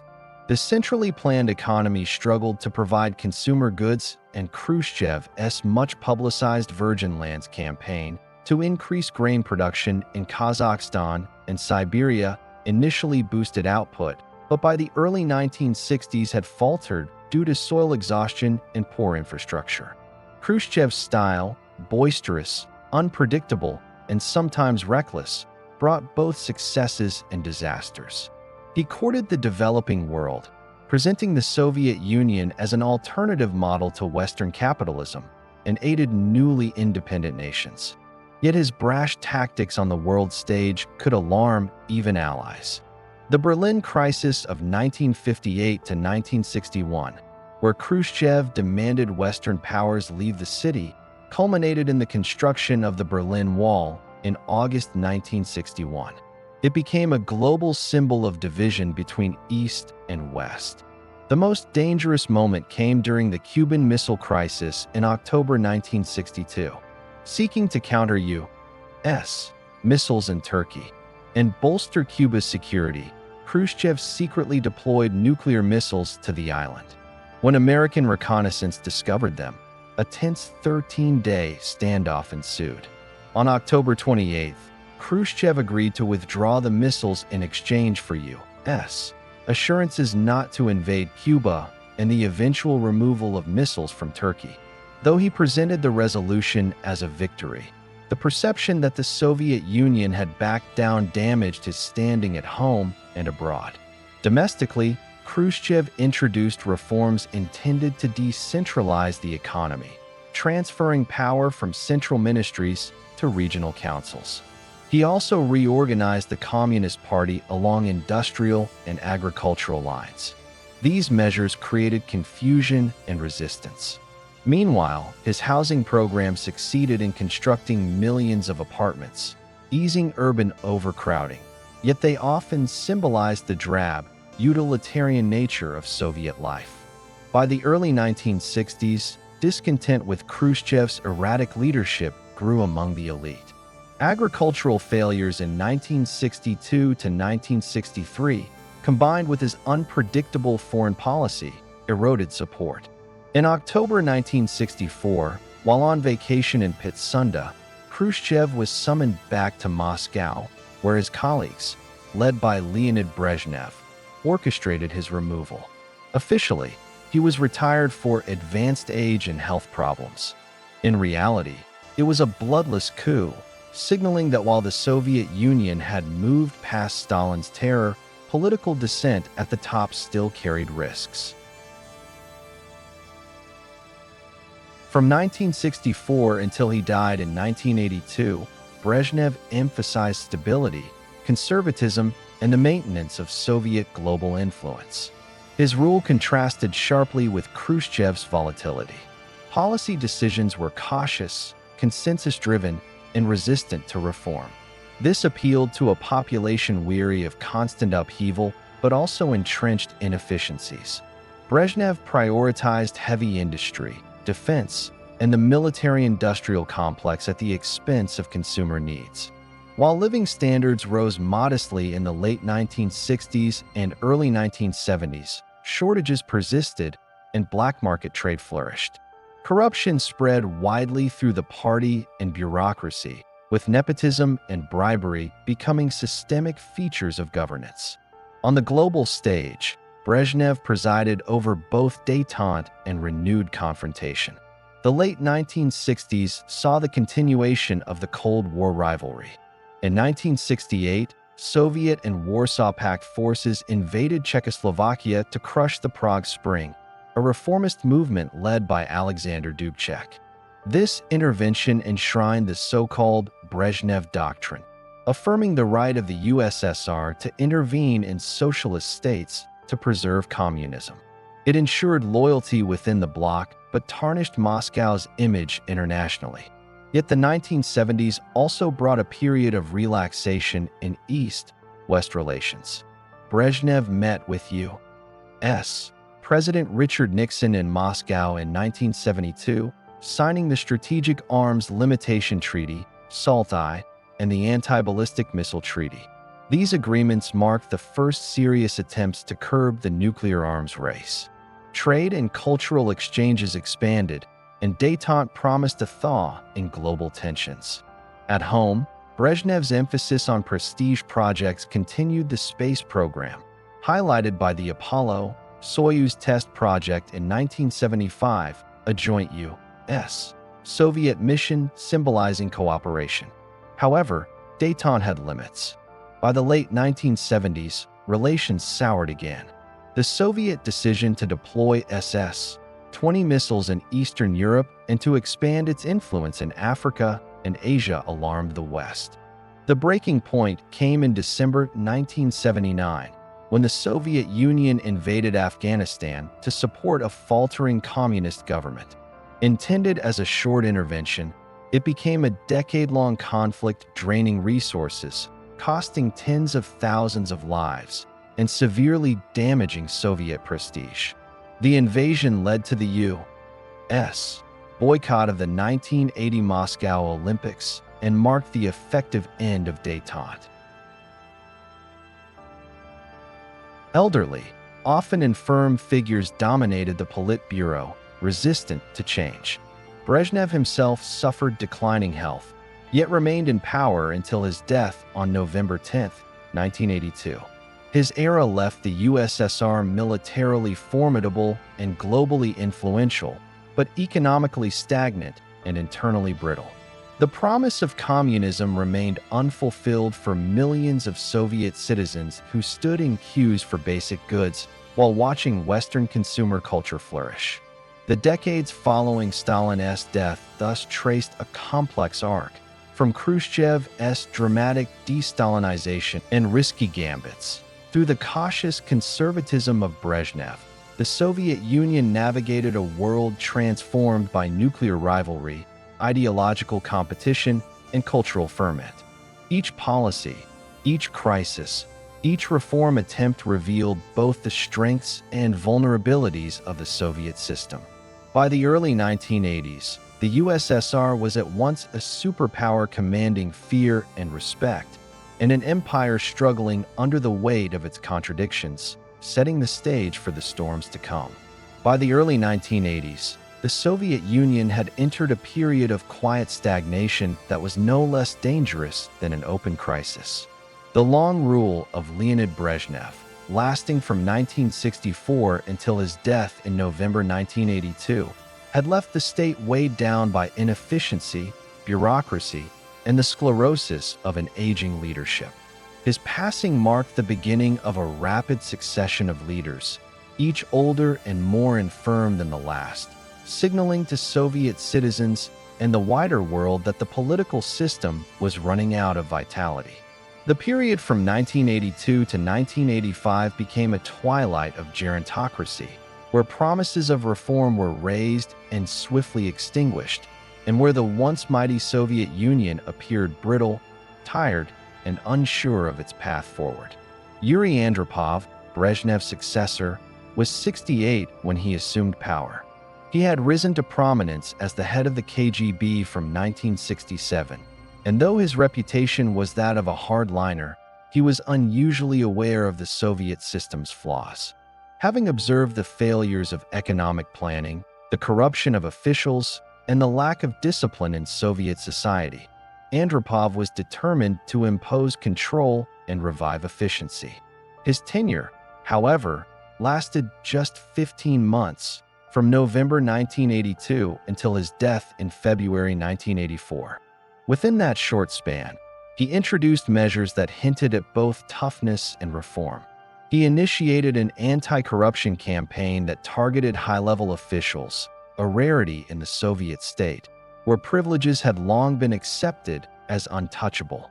Notably, Andropov ordered investigations into the sons and daughters of the party elite who flaunted their wealth.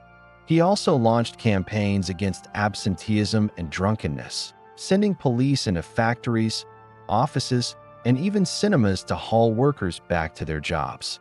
Posters reminded Soviet citizens of their duty to work hard for the socialist motherland, yet the campaigns often bred resentment, as people felt harassed rather than inspired.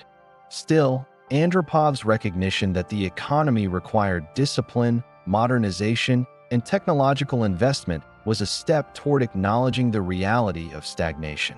Importantly, he also began tentative discussions about restructuring economic management, encouraging selective use of computers and automation. On the international stage, Andropov presided over heightened Cold War tensions. In 1983, NATO conducted the Able Archer military exercise, which the Kremlin feared was a potential cover for a nuclear first strike. The Soviet response was alarmed and nearly escalatory. That same year, on September 1, 1983, Soviet air defenses shot down Korean Airlines Flight 007, a civilian airliner that had strayed into Soviet airspace, killing all 269 people aboard. The incident provoked global outrage and hardened Western attitudes toward the Soviet Union. Andropov's health, meanwhile, deteriorated rapidly. He was often absent from public appearances, spending long stretches hospitalized. By February 9, 1984, he was dead, his potential reforms left unfinished. Andropov's successor, Konstantin Chernenko, represented the last gasp of Brezhnev-era continuity. At 72 years old and already gravely ill, Chernenko was more a caretaker than a leader. He was elevated to maintain stability within the party, but his rule, which lasted just 13 months until his death on March 10, 1985, was marked by paralysis. Chernenko reversed some of Andropov's stricter measures, restored traditional slogans, and avoided confrontation with entrenched interests. State television often played recorded footage of him reading speeches in halting tones, his illness obvious. To the public, the impression was of a leadership incapable of regenerating itself. By 1985, the Soviet Union had seen 3 leaders in as many years, and the average age of the Politburo was over 70. This sequence of funerals and short reigns revealed the deeper malaise of the Soviet system. It had created a ruling elite that clung to power until death, resistant to change and disconnected from the younger generations who yearned for renewal. Beneath the surface, the empire showed signs of stress. The costly war in Afghanistan, begun in 1979, dragged on with no victory in sight, consuming billions of rubles and thousands of lives. Grain harvests lagged behind demand, forcing humiliating imports from the United States and Canada. The military machine was massive, but it strained the economy. Ordinary Soviet citizens queued for basic goods, while consumer products lagged far behind Western standards. Cynicism spread quietly, as faith in Marxism-Leninism waned. It was in this context of exhaustion and decay that Mikhail Sergeyevich Gorbachev, just 54 years old, rose to power in March 1985. The contrast with his predecessors was stark, energetic, articulate, and young by Soviet standards. Born in 1931 in Stavropol, the son of peasants, Gorbachev had risen through the Communist Party ranks as a regional leader with a reputation for pragmatism and intelligence. His appointment was a recognition that the old guard had failed, and that only fresh blood could revive the Soviet Union. Yet the challenges he inherited were immense, and the policies he embarked upon would soon destabilize the very foundations of the state. The years 1982 to 1985, therefore, form a transitional moment in Soviet history, the interlude between Brezhnev's long stagnation and Gorbachev's tumultuous reforms. They exposed the rot within the system, demonstrated the inability of aged leaders to adapt, and created a vacuum into which change would inevitably rush. When Andropov spoke of the need for renewal, and when Gorbachev later expanded on that theme, they were acknowledging what every Soviet citizen already knew: that the empire was running on inertia, surviving not because of its vitality, but because of the momentum of past achievements. Internationally, the Soviet Union remained a formidable superpower with vast nuclear arsenals, an army of millions, and allies spanning Eastern Europe, Africa, Asia, and Latin America. Yet its ideological appeal was waning. The repression of dissent in Poland, the quashing of the Solidarity movement in 1981 with martial law, and the continuing exile or silencing of writers and intellectuals revealed the limits of Soviet influence. The communist model no longer inspired with the same force as it had in the aftermath of World War II. Instead, it appeared rigid, coercive, and outdated compared to the consumer prosperity of Western Europe and North America. For the average Soviet citizen, the early 1980s were a period of contradictions. On one hand, the state still provided guaranteed employment, free healthcare, and education. On the other hand, the shops were bare, waiting lines were endless, and wages were insufficient to purchase scarce goods. Citizens relied on personal connections, or blatt, to secure everyday items, while corruption within the bureaucracy eroded trust. Television and newspapers maintained the illusion of stability, celebrating anniversaries of the October Revolution and the triumphs of socialism. But beneath the surface, the disconnect between propaganda and reality grew wider. The deaths of Brezhnev, Andropov, and Chernenko in such rapid succession became symbolic of the Soviet Union's own mortality. The image of leaders too frail to speak, propped up for parades, or absent altogether, underscored the sense of decline. The Soviet Union had once been led by revolutionary titans like Lenin and Stalin, then by survivors of the Great Patriotic War. By the 1980s, it was led by men who could not outpace history. Thus, when Gorbachev stepped onto the world stage in 1985, the weight of expectation was immense. He inherited a superpower still capable of projecting might, yet hollow at its core. The brief, uneasy years from 1982 to 1985 had stripped away illusions of permanence and revealed a system on the brink. What followed under Gorbachev would be a desperate gamble to save socialism by reforming it, a gamble that would unleash forces beyond the control of any one leader. When Mikhail Gorbachev assumed leadership of the Soviet Union in March 1985, he carried with him the hopes of rejuvenation for a state worn down by decades of stagnation, war, and economic inefficiency. At just 54, he was the youngest Soviet leader since Stalin, and his relative youth contrasted sharply with the aging men of the Politburo who had preceded him. Gorbachev was not only young, he was ambitious and articulate, with a keen awareness of the Soviet Union's declining vitality. He was determined to save socialism by reforming it from within, yet the reforms he introduced between 1985 and 1991, glasnost and perestroika, would not revive the Soviet Union but accelerate its unraveling, unleashing social forces that no leader could control. The state of the USSR, when Gorbachev took power, was dire. Economic stagnation had deepened through the 1970s and early 1980s. The centrally planned system, once a source of stability, had become rigid and unresponsive. Industrial growth had slowed to an average of 2% per year by the early 1980s, while agricultural output repeatedly fell short of demand.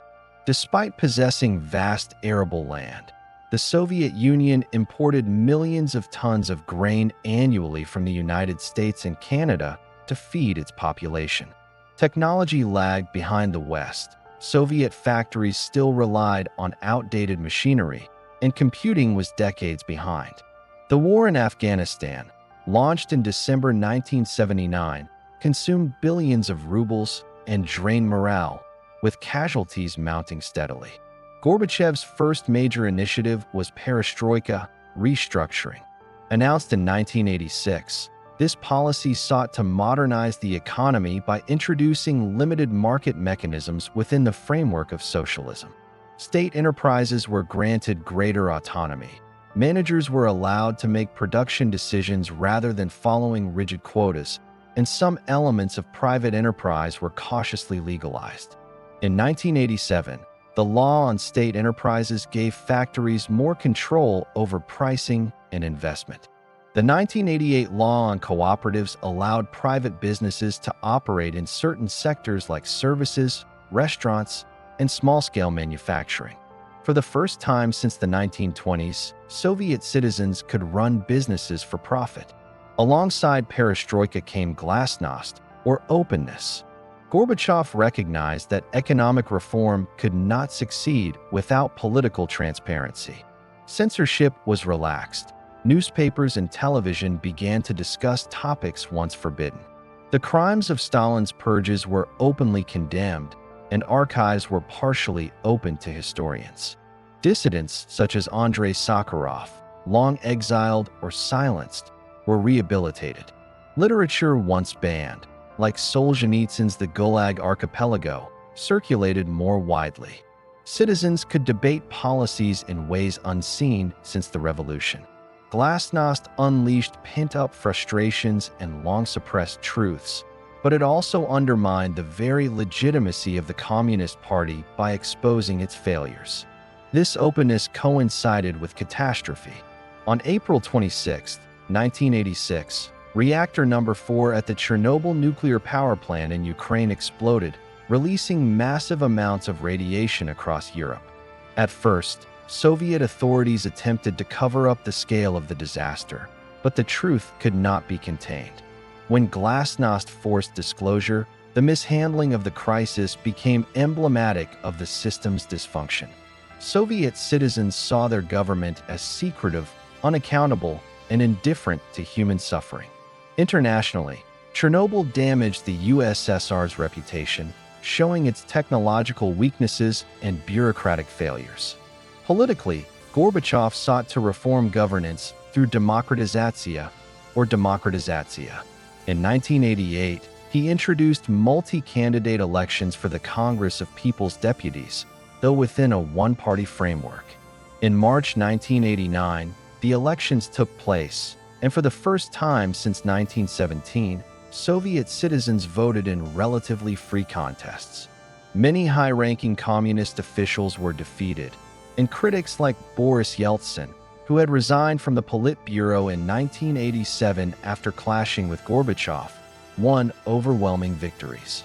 The televised sessions of the Congress revealed fierce debates and criticism of the government, further eroding the aura of party infallibility. Meanwhile, Gorbachev transformed foreign policy under the banner of New Thinking. The Cold War was consuming unsustainable resources, and the nuclear arms race posed existential risks. Gorbachev sought to reduce tensions with the West. In 1987, he signed the Intermediate Range Nuclear Forces (INF) Treaty with U.S. President Ronald Reagan, eliminating an entire class of nuclear weapons. In December 1988, at the United Nations, he announced dramatic unilateral cuts to the Red Army. His policies of arms control and de-escalation won him the Nobel Peace Prize in 1990, but they also signaled to Eastern Europe that Soviet military intervention was no longer guaranteed. The consequences of this shift became clear in 1989. Across Eastern Europe, communist regimes began to collapse, one after another. In Poland, the Solidarity Trade Union, long suppressed, negotiated elections that swept it into power. In Hungary, the government opened its border with Austria, creating a breach in the Iron Curtain. In East Germany, mass protests forced the government to open the Berlin Wall on November 9, 1989. Within weeks, Czechoslovakia, Bulgaria, and Romania had thrown off communist rule. Unlike in 1956 or 1968, when the Red Army had crushed uprisings in Budapest and Prague, this time Soviet tanks stayed in their barracks. Gorbachev's decision not to use force marked the effective end of the Brezhnev Doctrine, which had justified intervention in the socialist bloc. These changes abroad reverberated at home. Nationalist movements surged across the Soviet republics. In the Baltic states, Lithuania, Latvia, and Estonia, mass demonstrations demanded independence. In Georgia, Armenia, and Azerbaijan, ethnic and territorial disputes flared, some violently. In Ukraine, cultural and political organizations pressed for sovereignty. Glasnost had opened space for these voices, and once raised, they proved impossible to silence. By 1990, the authority of the Communist Party itself was collapsing. In March, the Congress of People's Deputies elected Gorbachev as the first executive president of the Soviet Union. But in June, the Russian Soviet Federative Socialist Republic declared sovereignty, with Boris Yeltsin as its elected leader. This was a direct challenge. The largest republic within the USSR was asserting primacy over the Union. Yeltsin's popularity soared as he positioned himself as the champion of Russian democracy and reform, while Gorbachev was increasingly seen as trapped between conservatives clinging to the old order and radicals demanding rapid change. Economic conditions deteriorated sharply. Perestroika's partial reforms destabilized the old planned system without establishing a functioning market. Shortages worsened, inflation grew, and productivity fell. By 1990 to 91, the ruble was collapsing, and empty shelves became a symbol of crisis. Strikes erupted, most notably among coal miners who demanded both higher wages and political reform. The social contract that had once sustained Soviet rule, stability, and basic provision in exchange for obedience had broken down. The crisis culminated in August 1991. Hardline communists, fearing the disintegration of the USSR, launched a coup against Gorbachev while he was on holiday in Crimea. On August 19, 1991, tanks rolled into Moscow, and the State Committee on the State of Emergency announced that Gorbachev was incapacitated. Yet the coup quickly unraveled. Boris Yeltsin, standing atop a tank outside the Russian White House, called on citizens to resist. Crowds surrounded the building, blocking the military. The coup collapsed within 3 days, but it fatally weakened the Communist Party. Gorbachev returned to Moscow diminished, while Yeltsin emerged as the undisputed leader of Russia. In December 1991, the Soviet Union ceased to exist. On December 8th, leaders of Russia, Ukraine, and Belarus signed the Belovezh Accords, declaring the USSR dissolved and replacing it with the Commonwealth of Independent States. On December 25, 1991, Gorbachev resigned as president of the Soviet Union, acknowledging that the office no longer existed. That evening, the red flag bearing the hammer and sickle was lowered from the Kremlin for the last time, replaced by the tricolor of the Russian Federation. The years 1985 to 1991 began with the promise of renewal and ended with the collapse of one of the most powerful states in history. Gorbachev had sought to save socialism by reforming it, to humanize the Soviet system while preserving its foundations. Instead, glasnost exposed its contradictions, perestroika undermined its economy, and the loss of control over Eastern Europe and the republics dissolved the empire itself. In attempting to modernize, Gorbachev unleashed forces, nationalism, democratization, and the hunger for freedom, which shattered the Soviet Union from within. The year 1953 marked a pivotal moment in the history of the Soviet Union. On March 5th, Joseph Stalin died after suffering a stroke days earlier. His death not only ended nearly 3 decades of his iron-fisted rule, but also unleashed a power struggle within the Communist Party that would shape the trajectory of the Soviet Union for years to come. Stalin had dominated the political landscape since the late 1920s, cultivating a cult of personality that made him appear almost invincible. His sudden death left a vacuum, and with it came uncertainty. Who would inherit his vast apparatus of power, and in what direction would the Soviet Union move? The first months after Stalin's death were characterized by collective leadership.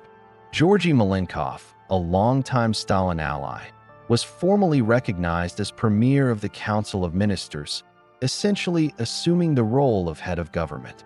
Lavrentiy Beria, Stalin's feared secret police chief, retained immense power as first deputy premier and head of the Ministry of Internal Affairs, MVD, while Vyacheslav Molotov and Lazar Kaganovich held prominent positions in the Politburo.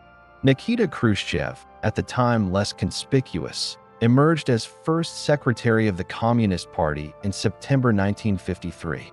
The uneasy arrangement was defined by mistrust, with each faction maneuvering to secure dominance.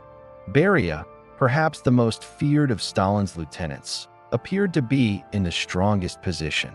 He controlled the security apparatus and proposed bold reforms, including easing repression, granting concessions to non-Russian republics, and pursuing rapprochement with the West. Yet his past as the architect of Stalin's purges made him deeply distrusted. Within months, Khrushchev and Malenkov orchestrated his downfall. In June 1953, Beria was arrested during a meeting of the Presidium under the pretext of treasonous activity. By December, after a secret trial, he was executed, effectively removing the most dangerous rival to Khrushchev's ambitions. This purge marked the beginning of a larger power struggle that culminated in Khrushchev's gradual consolidation of authority. His defining moment came in February 1956 during the 20th Party Congress. In a closed session, he delivered what became known as the secret speech, denouncing Stalin's cult of personality and exposing the crimes of his regime, including mass purges, arbitrary arrests, and the use of terror against loyal party members. Although Khrushchev did not question the legitimacy of the Communist Party or the system itself, his revelations shocked both the Soviet leadership and the global communist movement. It initiated the period known as de-Stalinization, a bold attempt to reform Soviet governance and distance the state from the brutal legacy of Stalinism. Domestically, de-Stalinization brought profound changes. Political prisoners were gradually released from the Gulag, censorship was loosened slightly, and a thaw in cultural life allowed writers and artists more freedom of expression, though always within limits defined by the party. Khrushchev also pursued economic reforms, emphasizing agriculture and consumer goods over heavy industry. His Virgin Lands campaign, launched in 1954, sought to increase grain production by cultivating vast tracts in Kazakhstan, Siberia, and the Volga region.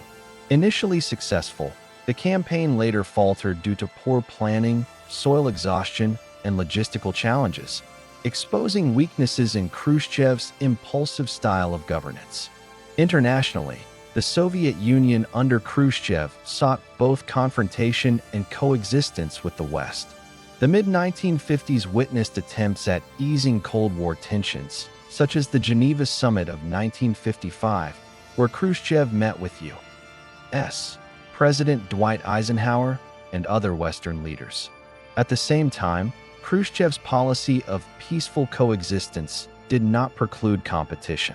The USSR remained determined to expand its influence globally, supporting revolutionary movements in Asia, Africa, and Latin America, while maintaining tight control over Eastern Europe.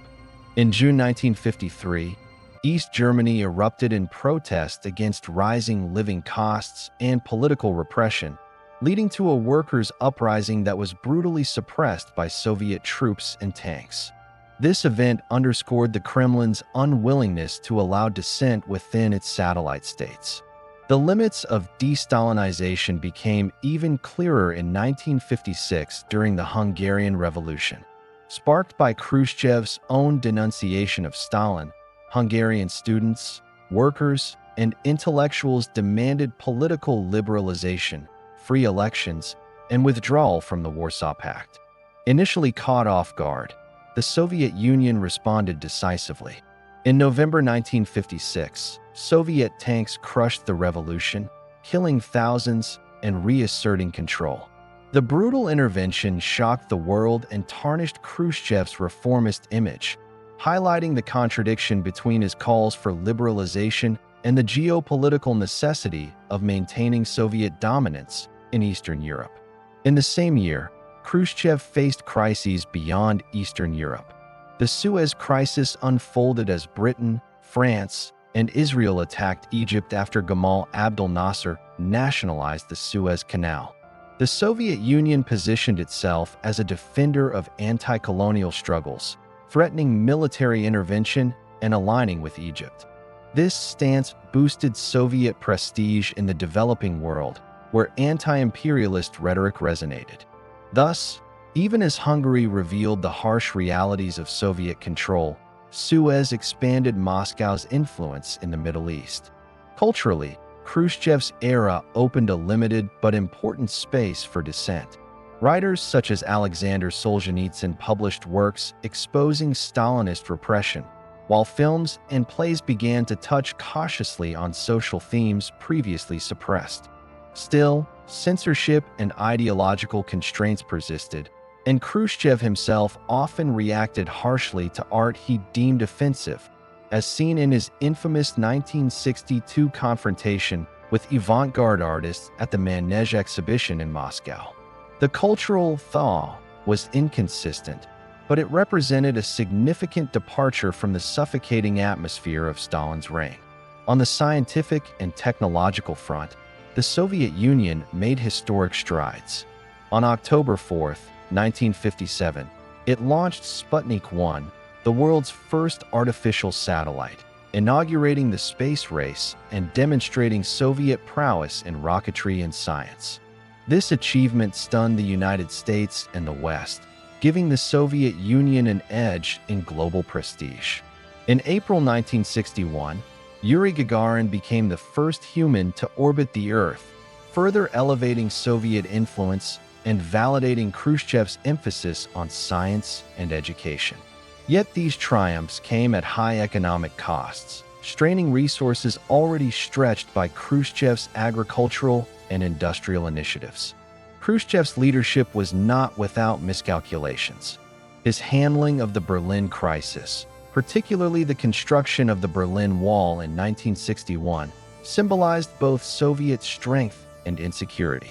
While the wall stemmed the flow of East Germans fleeing to the West, it underscored the regime's inability to maintain loyalty without coercion.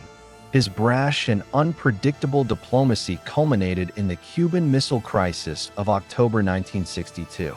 Seeking to counter U.S.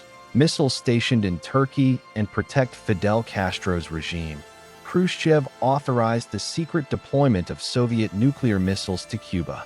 When U.S. reconnaissance discovered the installations, the world stood on the brink of nuclear war. After tense negotiations with President John F.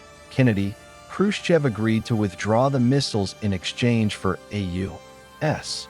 pledge not to invade Cuba and the eventual removal of American missiles from Turkey. While the crisis ended without catastrophe, it was widely perceived as a retreat for Khrushchev, weakening his position within the Soviet leadership. By the early 1960s, discontent with Khrushchev's erratic policies was growing among party elites.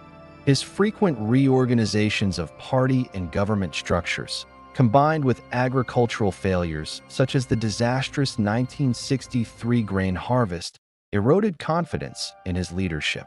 In October 1964, while on vacation in Crimea, Khrushchev was summoned back to Moscow and forced to resign, replaced by a collective leadership headed by Leonid Brezhnev as first secretary and Alexei Kosygin as premier. Khrushchev's removal marked the end of a turbulent but transformative era in Soviet history. The years between 1953 and 1964 were defined by the Soviet Union's transition from Stalin's reign of terror to Khrushchev's experiment in reform and confrontation. It was a period of contradictions, political liberalization coexisting with violent repression, cultural thaw mingled with censorship, and global ambition tempered by humiliating setbacks. Yet these years also cemented the Soviet Union's status as a superpower, locked in a Cold War rivalry with the United States that would shape global politics for decades. Stalin's death did not mark the end of authoritarianism, but it did open the door to change, however uneven, within the Soviet system. Khrushchev's rise and fall demonstrated both the possibilities and the limitations of reform within the rigid framework of Soviet communism, setting the stage for the next chapter of leadership under Brezhnev. The story of the Soviet Union is a saga of extraordinary ambition, staggering achievement, and tragic human cost, a state that rose from the ruins of imperial collapse to reshape the modern world, only to crumble under the weight of its contradictions. Across 14 segments, we have traced its arc from the twilight of the Romanovs, through revolution and civil war, the brutal consolidation of power under Stalin, the inferno of the Great Patriotic War, and the tense standoff of the Cold War, to the tentative reforms and ultimate dissolution under Gorbachev. Every era brought triumph and terror, hope and despair, progress and repression.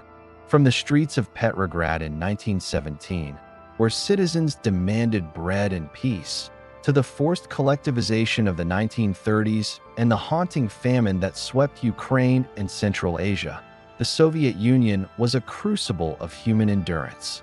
Its people built sprawling cities, industrial complexes, and scientific achievements that rivaled the West, yet paid with blood, labor, and fear. The purges, the gulags, and the silence imposed upon generations were counterbalanced by the resilience and courage of ordinary citizens, soldiers, writers, and dissidents who navigated the paradox of life under a regime that demanded both loyalty and conformity.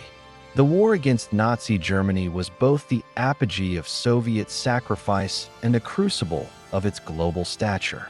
Millions died defending the motherland, yet the victory transformed the USSR into a superpower, commanding influence over Eastern Europe and projecting its ideology across continents.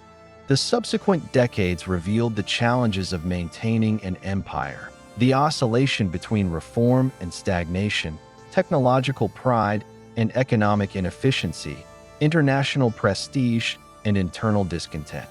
Khrushchev's Thaw and Brezhnev's stagnation, the space race, arms control treaties, and foreign interventions all demonstrated the Soviet Union's capacity for both ingenuity and folly. Ultimately, the reforms of Gorbachev, glasnost, and perestroika unleashed forces that the state could no longer contain. Openness exposed corruption, inefficiency, and historical crimes. Restructuring destabilized an economy already under strain. Nationalist movements surged, republics asserted sovereignty, and long-suppressed voices demanded freedom.